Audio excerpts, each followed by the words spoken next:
Fala, meu terceiro ano, tudo bem com vocês, galerinha? Mais uma semana juntos aí, hein?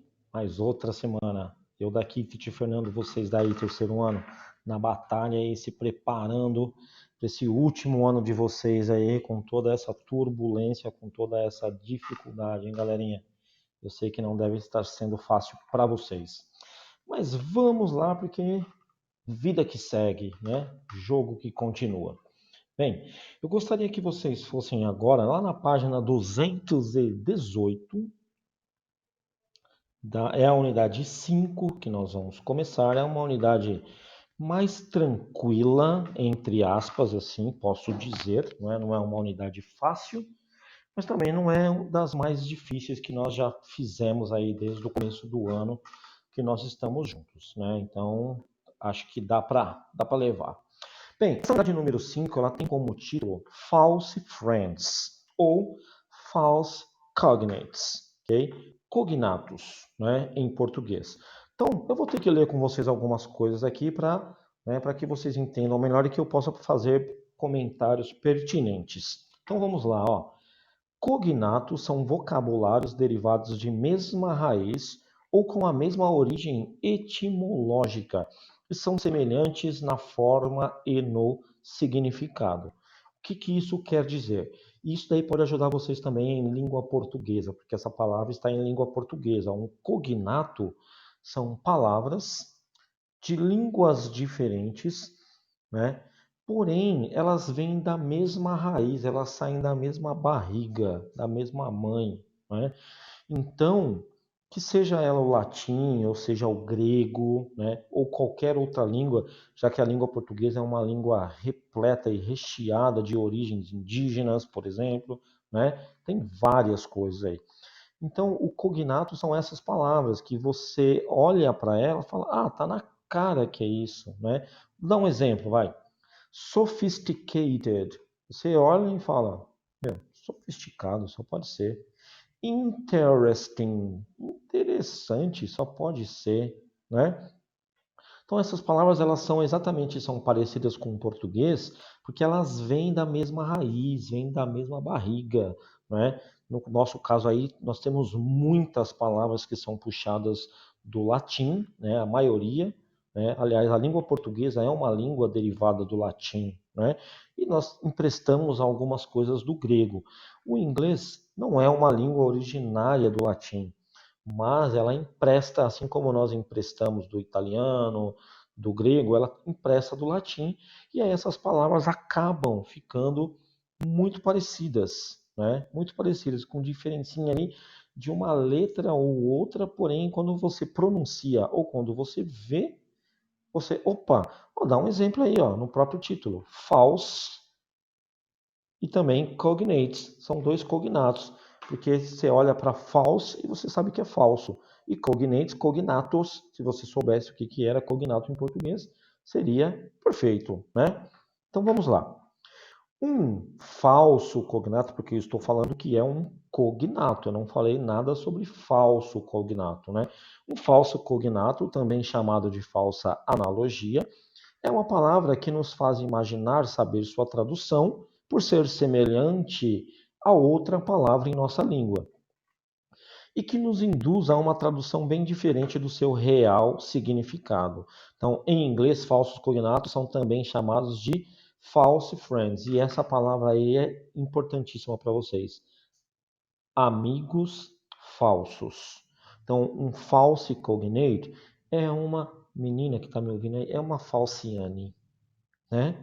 É quando você acha que a pessoa é uma coisa, você acha que a pessoa é desse jeito, você acha, você faz toda a analogia, toda a interpretação, todo o estudo, né? E quando você descobre, não é nada daquilo, aquela pessoa te enganou, ela foi falsa com você.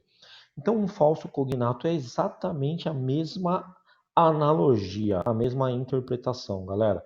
Você olha para a palavra, você analisa a palavra e fala, pô, isso daqui parece com isso daqui em português, portanto, deve ser. E aí, quando você vai ver, você quebra a cara. Então, em inglês, nós temos, não são muitos, mas nós temos os falsos amigos, né? Os false cognates. Então, são palavras que nós precisamos conhecê-las para que a gente não caia nas armadilhas, né? Como, por exemplo, tem alguns exemplos aqui. Opa, desculpa. Tem alguns exemplos aqui, ó. Actually, realize, mayor, pretend, eventually. Esses são alguns exemplos de falso cognatos. Ou seja, você olha para essas palavras e aquilo que você acha que é, não é. Então, quando você vê, tudo bem que se você pronunciar certinho, actually, não vai confundir. Mas se você não sabe pronunciar e você fala como você leria no português, actually. Actually.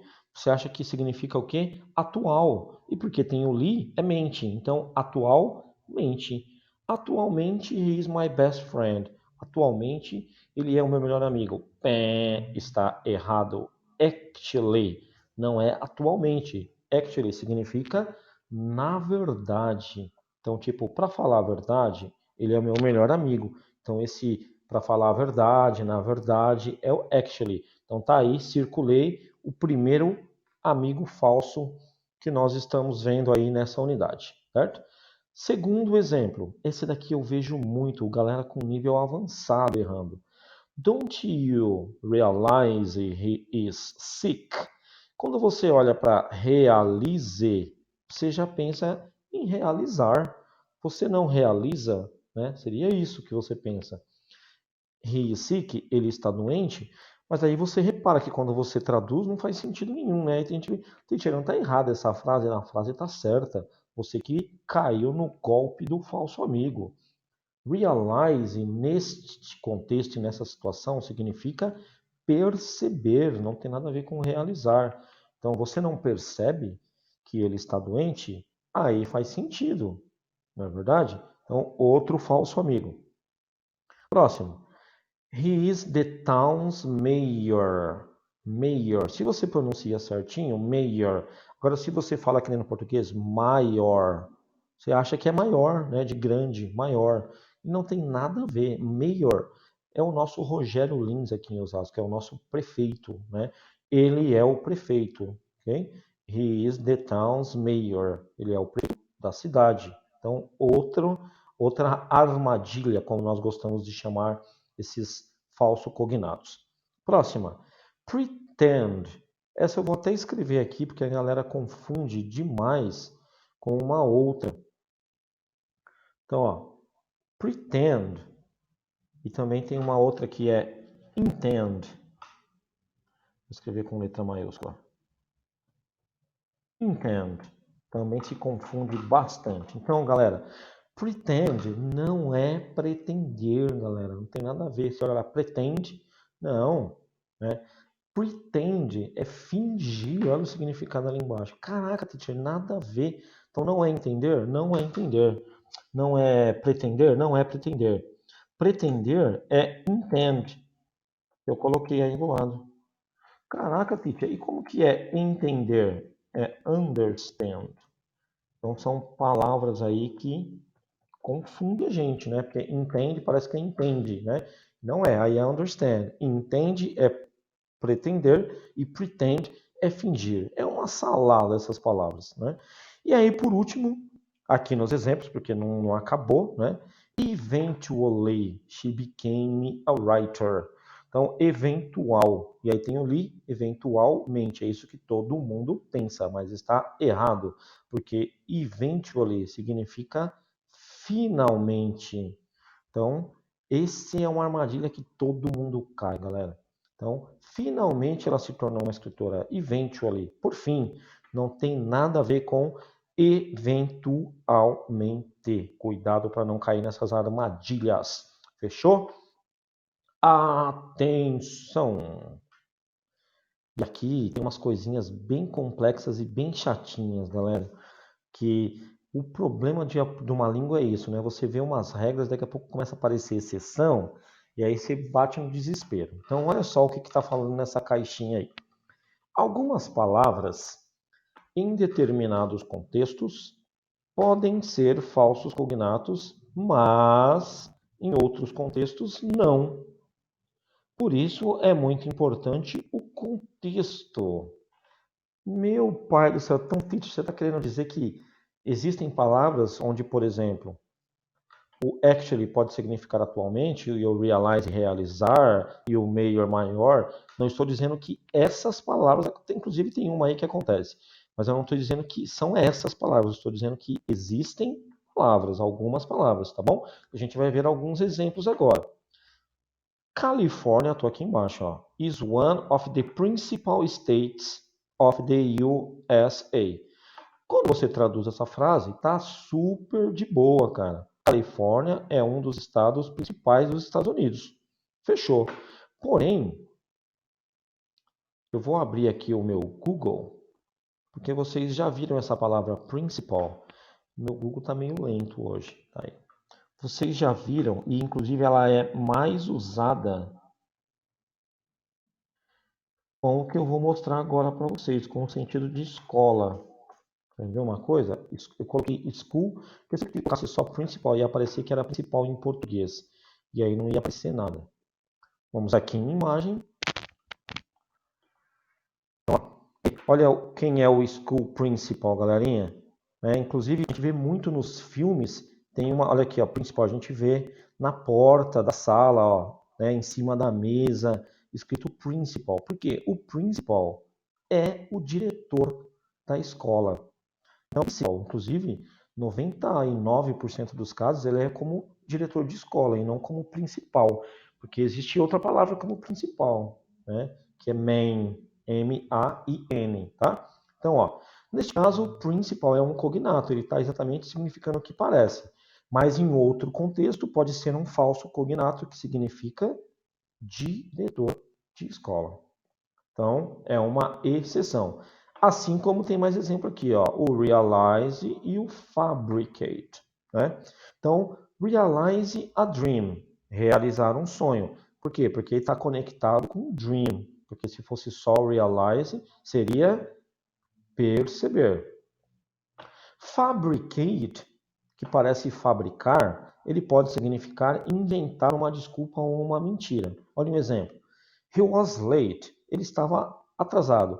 So he fabricated an excuse to avoid trouble. Então ele inventou uma desculpa para evitar problemas.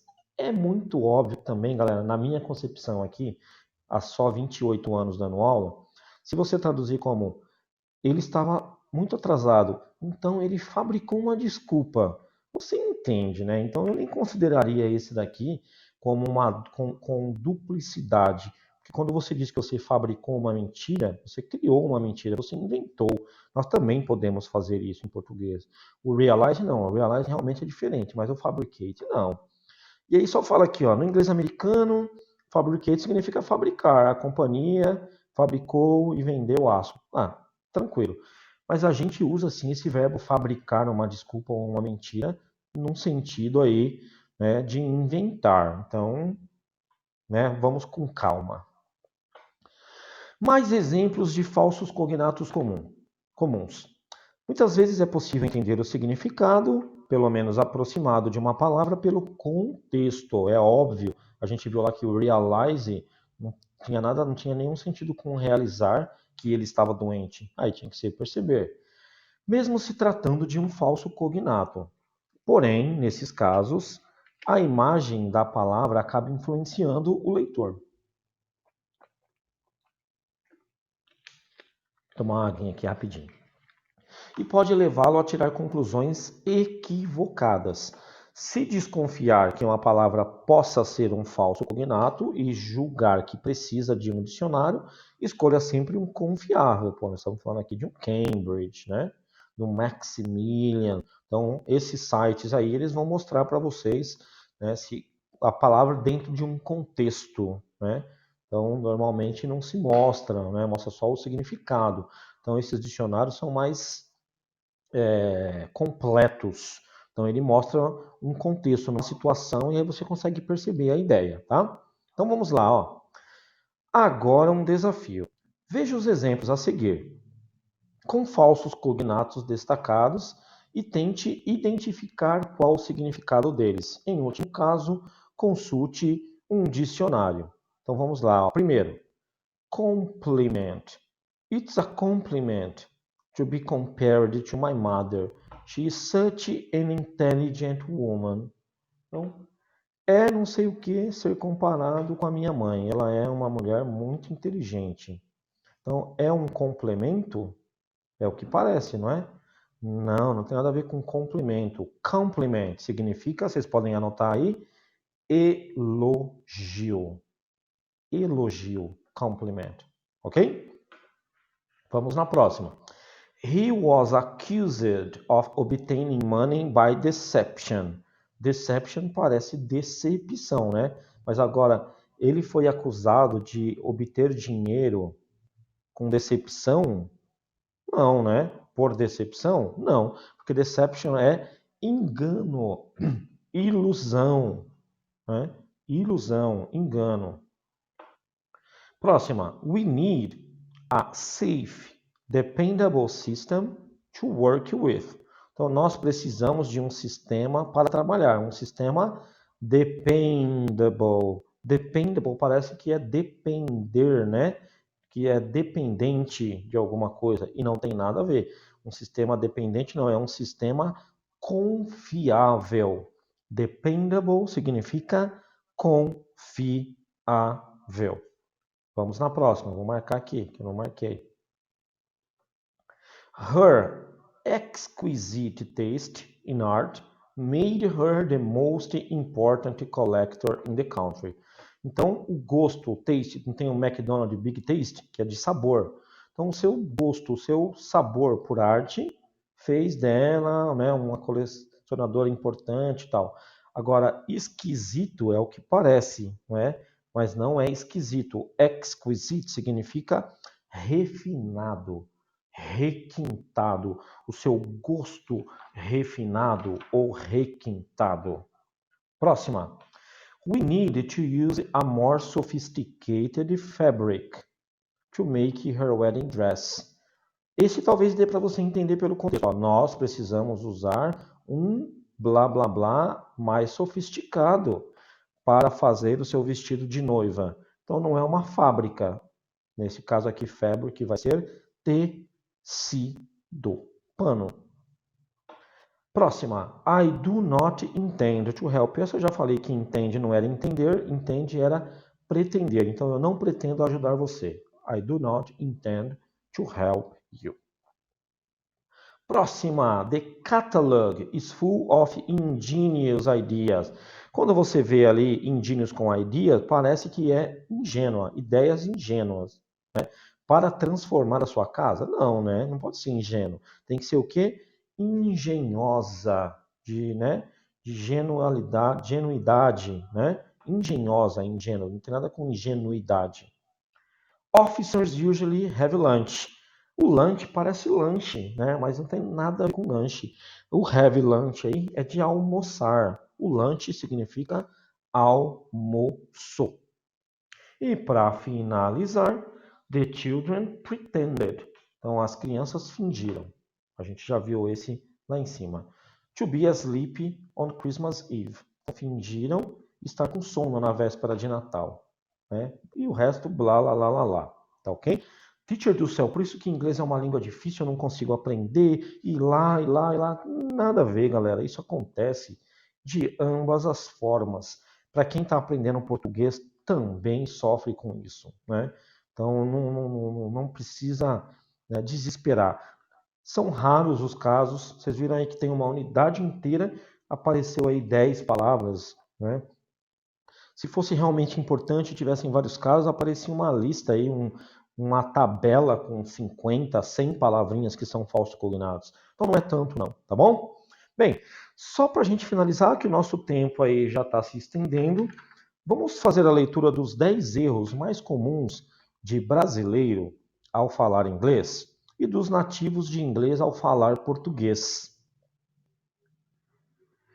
Vamos lá. Uma piada feita pelo dono de um restaurante irlandês sobre o erro de inglês dizer chicken quando queria dizer kitchen, Inclusive tem uma piadinha que a gente faz um trava-língua que é para falar assim, ó, um frango na cozinha, a chicken in the kitchen, a chicken in the kitchen, a chicken in the kitchen, a chicken in the kitchen, a chicken in the kitchen, a chicken in the kitchen. Tenta falar rapidinho para você ver. Cometido por um brasileiro em uma entrevista de emprego, despertou uma forte reação nas redes sociais nos últimos dias. Muitas pessoas se sentiram ofendidas não apenas pela piada inicial do dono do restaurante, como também com comentários posteriores feitos por ele, caçoando do nível. Cadê? Oh, meu Deus. Caçoando do nível de domínio do inglês por brasileiros, o que lhe rendeu acusações de preconceito. Tem um ditado que diz: nunca ria de alguém que tem inglês ruim. Significa que essa pessoa fala outro idioma, escreveu um leitor na página da BBC Brasil no Facebook. Muitos jovens com quem estudei sequer falavam outro idioma e se achavam no direito de zoar o sotaque do estrangeiro e fingir que não entendiam. Aconteceu comigo, disse outra leitora. Mas também houve quem achasse a piada inicial inofensiva. Não vi preconceito. Deve ter sido engraçado mesmo, como também é quando meu marido, que é alemão, fala coisas erradas em português. Morro de rir, afirmou uma leitora. Achei hilário. Quem nunca errou? Uma vez eu disse: We must wipe the chicken straight away, que significa precisamos limpar o frango imediatamente. O meu chefe riu muito, disse um leitor.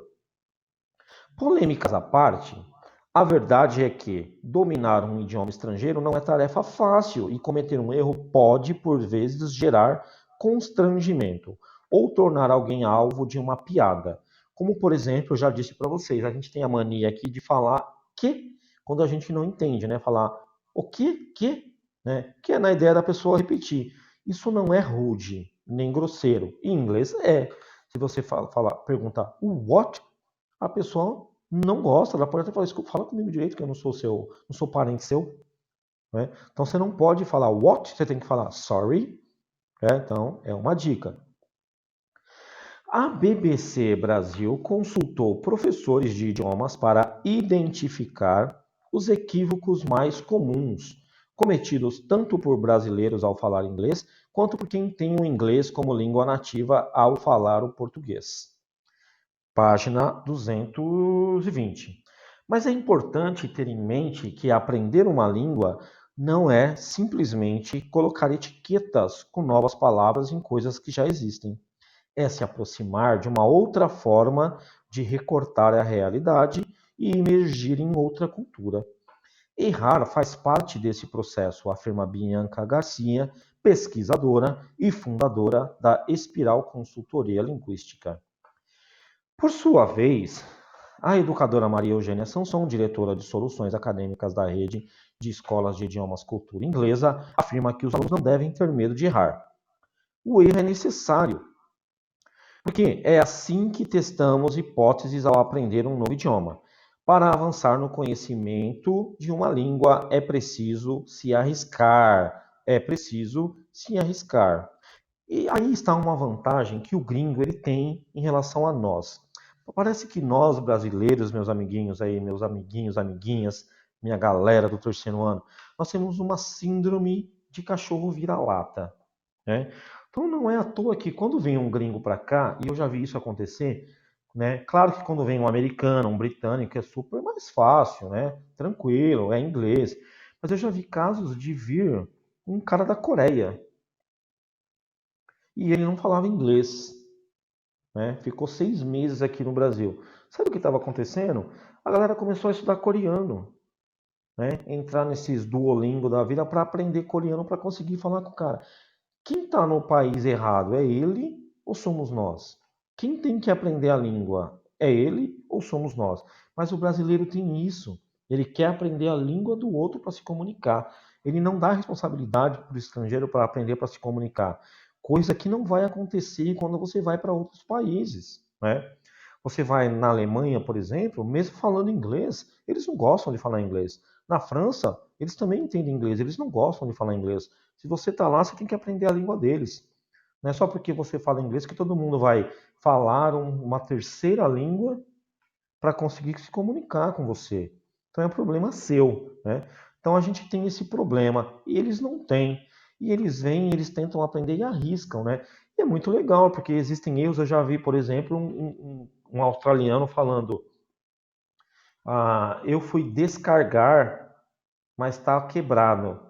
Aí eu, como é que é? Descargar? O que é descargar? Aqui, ó. Aí eu fui ver o que era dar a descarga. Então ele inventou o verbo descargar. Também, né, como o adjetivo e o substantivo são invertidos do inglês para o português, então é muito comum a gente ouvir falar assim: bonita pessoa, bonita música, né? Legal lugar. O cara fala como é na língua dele. Ele não fala lugar legal, música bonita, pessoa interessante. Ele vai falar ao contrário, né? Mas eles não têm medo, eles saem falando, né? Eu fala português, nós fala português e vai tentando. É engraçado? É engraçado, mas, né? É a vida, gente. Então, ó, ao aprender inglês, é comum que as pessoas confundam palavras de grafia e pronúncia parecidas, né? Usar uma palavra em inglês com seu significado em português, que é o problema do falso cognato.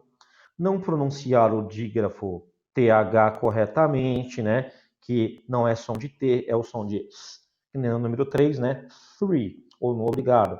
Thank you. Usar a preposição correta em verbos frasais, a gente pega as mesmas preposições do português para usar, né? Então, por exemplo, a gente fala depender de, só que em inglês é depend on, só que o on não significa de, né?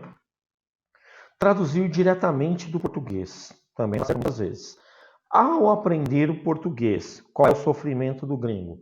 Pronúncia de sons nasais e dos dígrafos LH e NH, eles não conseguem falar, pode ver que eles falam São Paulo. Eu conheço São Paulo, né? Eles vão falar assim, não consegue falar assim, né? Que a gente fala. Concordância verbal e de gênero também, né? Algumas línguas não conseguem, né?